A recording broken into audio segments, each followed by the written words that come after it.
खोलिला भीतर और बाहर रत्न भंडार। 25 वर्षर बीजेपी सरकार जहाँ कर 2024 निर्वाचन पूर्व बीजेपी सरकार प्रतिशोध देता सरकार को आसला पुरी श्रीमंदिर रत्न भंडार खोल एवं सरकार को आसला रत्न भंडार को भी खोलीदेला। काली बाहर एवं भीतर रत्न भंडार को पशि 11 जणिया टीम रत्न भंडार को ताला भांगी खोली एवं बाहर थिबा समस्त रत्न अलंकार को एक स्टोरेज रूम को स्थानांतर कराई। भीतर थिबा रत्न भंडार को खाली दर्शन करी बाहर को चली आसी। 11 जणिया टीम बाहर को आसला कहते जे भीतर थिबा समस्त अलंकार को से माने देखिचंती एवं एते जल्दी बाहर को आनिया संभव नथला। संध्या होया थारु एहा को बाहुडा परे परे बाहर को आना जीवो।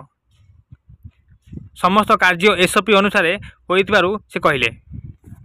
एबे बाकी रहिला रत्न भंडार पुणी केबे भीतर खोला होउची और भीतर रत्न भंडार को केबे स्थानांतर करा होउची। खोलिला भीतर और बाहर रत्न भंडार। 25 वर्षर बीजेपी सरकार जहाँ कर 2024 निर्वाचन पूर्व बीजेपी सरकार प्रतिशोध देता सरकार को आसला पुरी श्रीमंदिर रत्न भंडार खोल एवं सरकार को आसला रत्न भंडार को भी खोलीदेला।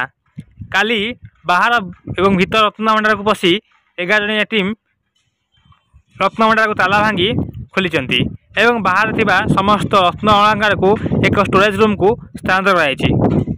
भीतर थिबा रत्न भंडार को खाली दर्शन करी बाहर को चली आसी। 11 जणिया टीम बाहर को आसला कहते जे भीतर थिबा समस्त अलंकार को से माने देखिचंती एवं एते जल्दी बाहर को आनिया संभव नथला। संध्या होया थारु एहा को बाहुडा परे परे बाहर को आना जीवो। समस्त कार्य एसओपी अनुसार होइतिबारु से कहले। एबे बाकी रहिला रत्न भंडार पुणी केबे भीतर खोला होउची और भीतर रत्न भंडार को केबे स्थानांतर करा होउची।